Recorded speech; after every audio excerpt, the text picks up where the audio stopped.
Apakah saat ini ada di antara para ibu yang sedang menanti kelahiran anak pertama?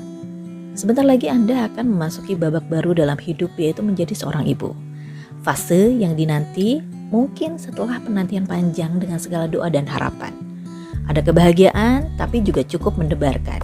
Akan ada banyak hal yang dipelajari, siap tidak siap, ibu akan berhadapan dengan bayi mungil yang harus dirawat dengan segenap jiwa dan raga. Ada banyak ketidaktahuan, juga beragam pertanyaan yang terus berdatangan. Dan berikut beberapa hal yang mungkin bisa jadi bekal buat para ibu baru untuk menyambut kehidupan yang baru yang sudah dirangkum dari berbagai sumber. Tapi sebelumnya, selamat datang di Emak Punya Cerita. Silahkan ambil kopinya dulu, jangan lupa untuk like, share, dan subscribe. Setelah melahirkan, perjuangan ibu baru dimulai ketika meninggalkan rumah sakit, klinik bersalin atau tempat yang Anda pilih untuk melahirkan. Saat di rumah sakit, ibu dan bayi mendapat perawatan dari ahlinya sehingga akan meminimalisir kekhawatiran sebagai ibu baru. Namun ketika di rumah, ibu harus melakukan semuanya sendiri bersama pasangan. Beruntung jika mendapat bantuan dari orang tua atau anggota keluarga lain, karena tidak sedikit ibu baru yang kurang mendapatkan support system. Memandikan bayi bukan hal yang mudah loh. Tak ada salahnya bertanya pada dokter perawat yang berkaitan dengan perawatan bayi sebelum pulang ke rumah. Jika memungkinkan, cari dokter atau klinik yang memiliki layanan kunjungan ke rumah beberapa hari setelah melahirkan. Anda bisa belajar lebih banyak untuk merawat bayi di rumah. Tapi dengan melakukan semuanya sendiri, akan melatih kemandirian dan rasa percaya diri ibu baru. Plus, ibu dan bayi akan mendapat suasana rumah yang nyaman untuk beristirahat. Bayi menangis tanpa alasan. Bayi menangis untuk berbagai macam alasan, misalnya karena lapar, perut kembung, atau perlu mengganti popok. Seiring waktu, ibu akan mulai mengetahui kalau setiap tangisan bayi itu berbeda. Tapi mungkin bayi akan menangis walaupun semua kebutuhan sudah terpenuhi. Tapi bayi kadang-kadang menangis tanpa alasan. Menangis sebagai bentuk komunikasi bayi pada dunia barunya. Dia harus beradaptasi dengan banyak tanda dan suara yang tidak mereka kenal.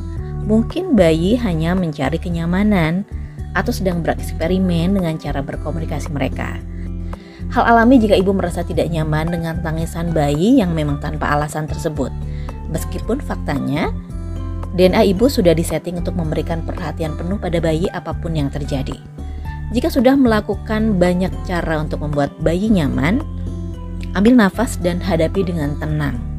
Tidak masalah jika sejenak memisahkan diri dari bayi untuk menenangkan diri, dengan catatan bayi ada di tempat yang nyaman. Bisa juga untuk mencek suhu kalau dia demam. Dan misalkan jika tangisan terjadi terus-menerus dan Anda kesulitan menanganinya, waktunya untuk pergi ke dokter. Yang ketiga, tidak masalah loh bayi diberikan empeng. Empeng bisa jadi isu panas dalam dunia parenting, tapi ternyata dokter anak di Amerika Serikat memberikan sinyal hijau untuk penggunaan empeng. Kenapa? Menggunakan empeng memiliki beberapa manfaat untuk bayi. Empeng memberikan efek menenangkan dan memuaskan. Bayi memiliki refleks menghisap alami yang membantu melatih mengembangkan kemampuan menghisap AC lewat botol. Empeng juga membantu tidur bayi lebih nyenyak. Ahli dari American Association Pediatric percaya empeng bisa mencegah sudden infant death syndrome atau kematian mendadak pada bayi tanpa diketahui penyebab kematian. Tapi walau bagaimanapun, penggunaan empeng bisa membuat bayi bingung puting saat menyusui langsung. Bayi akan punya masalah pelekatan pada payudara ibu jika mereka lebih memilih empeng. Jadi kapan dong bisa memberikan empeng? American Association Pediatric merekomendasikan menunggu sampai aktivitas menyusui rutin dilakukan, karena nantinya akan sulit untuk mempensiunkan empeng jika waktunya tiba. Berita baiknya, banyak cara untuk menyudahi penggunaan empeng yang mungkin nanti akan disarankan oleh dokter Anda. Jangan terlalu sering menggendong bayi. Anggapan bahwa terlalu sering menggendong bayi akan membuat bayi bau tangan dan manja hanyalah mitos. Penelitian jangka panjang yang fokus pada bayi dengan berat badan rendah yang menggunakan metode skin to skin ditemukan bahwa sentuhan penting untuk perkembangan kesehatan bayi, bahkan berefek jangka panjang hingga 20 tahun kemudian baik secara fisik, mental, dan sosial. Studi lain yang dipublikasikan di Current Biology menyatakan memegang bayi dengan lembut dan membelainya akan mengaktifkan saraf yang mengurangi stres pada bayi dan meningkatkan toleransi rasa sakit. Studi dari Harvard Center menemukan ketika orang dewasa responsif dan penuh perhatian akan membangun interaksi saraf di otak bayi yang mendukung perkembangan kesehatan mereka, sekaligus membangun kepercayaan mereka pada sebuah hubungan dan membantu bayi merasa aman dan percaya diri. Manfaat signifikan yaitu menguatkan bonding antara bayi dan orang tua. Namun tidak berarti harus menggendong atau memegang bayi sepanjang waktu. Sesekali berikan waktu pada diri sendiri untuk beristirahat selama bayi ada di area yang aman. Jangan khawatir untuk memanjakan bayi Anda. Bayi menghabiskan waktu berbulan-bulan di dalam rahim, lalu mereka terpisah dari tubuh ibunya dan berada di dunia yang baru. Sangat alami, mereka mempunyai kebutuhan dan keinginan untuk selalu dekat. Menyusui bukan hal mudah. Walaupun menyusui adalah hal alami yang akan dialami para ibu setelah melahirkan, tapi bukan berarti itu mudah dilakukan. Bisa jadi nggak sesuai bayangan, apalagi jika ada tekanan dari lingkungan yang membuat ibu merasa bersalah ketika tidak menyusui dengan benar. Proses menyusui akan berbeda pada setiap orang.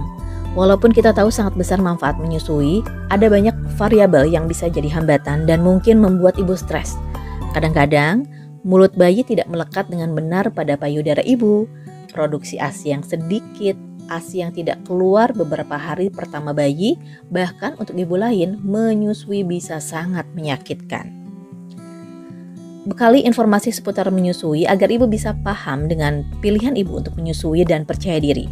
Pastikan mendapat informasi seputar menyusui dari tenaga profesional di rumah sakit, konsultan laktasi, perawat, orang tua, mungkin teman yang punya pengalaman menyusui. Dukungan dari pasangan juga akan membuat proses menyusui menjadi lebih mudah. Beberapa bayi tidak tidur dengan baik. Bayi baru lahir biasanya bangun 2-3 jam untuk menyusu. Ketika bayi belajar untuk tidur di malam hari, itu merupakan bagian dari perkembangan kehidupan mereka. Setiap bayi mungkin punya pola tidur berbeda.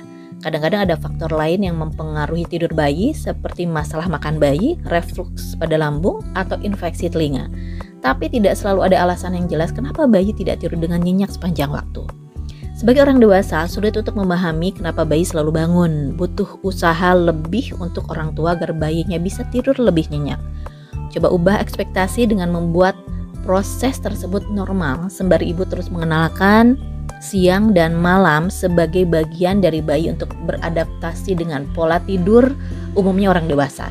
Dan perlu diperhatikan, ibu juga butuh tidur cukup. Untuk awal, ikuti pola tidur bayi agar ibu bisa punya waktu cukup untuk istirahat. Tidurlah ketika bayi juga tidur. Abaikan urusan rumah dan serahkan pada pasangan, atau kerjakan ketika memang sudah cukup waktu istirahat. Tidur bersama bayi di satu tempat tidur memang memudahkan ibu untuk menyusui bayi. Tapi ternyata hal itu dianggap tidak aman untuk bayi karena meningkatkan risiko sindrom kematian bayi mendadak. Risiko kematian jika tidur bersama orang tua 5 hingga 10 kali lebih tinggi ketika bayi berusia kurang dari 4 bulan. Bayi disarankan tidur di tempat tidur terpisah terutama selama 6 bulan pertama atau idealnya selama tahun pertama. Letakkan tempat tidur bayi di samping tempat tidur orang tua untuk mempermudah proses menyusui dan mengembalikan bayi ke tempat tidur mereka. Jika khawatir akan mengurangi bonding antara orang tua dan anak, Anda bisa melakukan hal lain untuk memperkuat bonding, termasuk menggunakan gendongan bayi, berpelukan, bermain, dan aktivitas lain. Metode ini akan baik untuk bayi dan ibu. Penelitian menunjukkan banyak orang tua mengatakan bahwa mereka tidur lebih nyenyak saat bayinya berada di tempat tidurnya sendiri. Dan terdapat beberapa bukti bahwa bayi juga tidur lebih nyenyak. Bayi lebih sedikit bangun untuk makan. Kedekatan dengan ibunya dapat menyebabkan beberapa bayi lebih sering terbangun untuk makan atau menyusu terus-menerus sepanjang malam meskipun mereka nggak lapar. Jika ibu khawatir tertidur ketika menyusui bayi, singkirkan benda-benda lunak termasuk bantal dan alas tidur. Jika terlanjur ketiduran, segera pindahkan bayi ke tempat tidurnya begitu Anda bangun. Nah, tahukah ibu bahwa hampir semua ibu mengalami baby blues? Hampir semua ibu baru memiliki kemungkinan mengalami simptom kecemasan dan depresi setelah melahirkan. Tapi banyak yang kurang peka tentang ini. Studi menyebutkan 4 dari 5 ibu baru atau 80% ibu mengalami baby blues. Baby blues dimulai beberapa hari sejak melahirkan hingga beberapa minggu. Jika gejala lebih dari 2 minggu, waspada terkena postpartum depression. Melahirkan sesuatu yang luar biasa akan mengubah hormon dan keseimbangan emosi ibu. Hal terbaik yang bisa dilakukan oleh para ibu yaitu memprioritaskan kesehatannya. Tidak ada salahnya mengatur jadwal bertemu dokter untuk mendeteksi kemungkinan terkena postpartum syndrome. Selalu berbagi dengan pasangan tentang perasaan dan perubahan yang terjadi. Dukungan dari lingkungan menjadi salah satu hal terbaik untuk mengatasi baby blues. Jangan sungkan untuk meminta bantuan ya. Sebagian ibu mungkin sulit untuk meminta bantuan, apalagi sosial media menggambarkan proses pengasuhan tanpa begitu indah. Dapur yang bersih, atau influencer yang serba bisa dalam mengasuh anak. Padahal di balik itu semua tanpa berbeda. Parenting itu indah tapi bisa juga sulit, menguras tenaga dan mungkin membuat kekacauan. Jangan takut untuk meminta bantuan orang lain. Meminta bantuan saat butuh bukan tanda lemah, ini adalah tanda Anda kuat. Penting untuk tahu kapan Anda ada di titik terendah dan tahu bagaimana untuk kembali bersemangat. Terimalah bantuan orang tua yang ingin membantu menjaga cucunya ketika Anda mungkin sedang mandi atau tidur. Jangan merasa buruk jika harus meminta bantuan. Ketika seseorang menawarkan bantuan, mereka membuat sesuatu lebih mudah untukmu. Ingat ya ibu-ibu, tidak semua jawaban ada di internet. Mesin pencarian di internet tidak bisa menjawab semua problem ibu baru. Internet bisa memberikan keuntungan dan tapi juga informasinya bisa menyesatkan karena tidak semua informasi di bawah pengawasan profesional medis. Ingatlah, ketika mencari jawaban di Google misalnya tentang yang terjadi pada si kecil, Anda akan menemukan banyak diagnosis. Hal ini malah bisa menjerumuskan ibu pada kepanikan yang tidak perlu. Mungkin hanya ada penjelasan sederhana yang bisa dijelaskan oleh dokter. Ketika mencari informasi dari internet, pastikan menggunakan sumber yang terpercaya. Jika mendapatkan informasi dari orang tua, teman, atau orang lain, pastikan lakukan verifikasi agar tidak salah. Ngobrol dengan sesama ibu juga hal baik, namun lebih baik pergi ke dokter untuk saran dan informasi yang lebih valid. Cari dokter yang bisa membuat ibu nyaman untuk berdiskusi. Percayalah pada insting. Ibu baru mendapat banyak saran dari dokter, orang tua, teman, bahkan Google. Mungkin terlalu banyak menyerap informasi dalam waktu jangka pendek. Terlalu mudahnya informasi membuat ibu jadi overload. Cobalah untuk lebih peka dengan suara hati. Insting seorang ibu selalu valid. Semua saran dalam buku parenting tidak akan mempersiapkan ibu menjadi apa yang seharusnya ibu lakukan. Tapi seorang ibu lebih tahu hal yang terbaik untuk anaknya. Jika penasaran tentang sebuah topik dan butuh saran yang lebih spesifik, datanglah ke dokter anak kepercayaan Anda. Dan akhirnya, selamat menjadi ibu. Siapkan diri menempuh perjalanan baru. Hadapi setiap hal dengan tenang. Selamat bersenang-senang.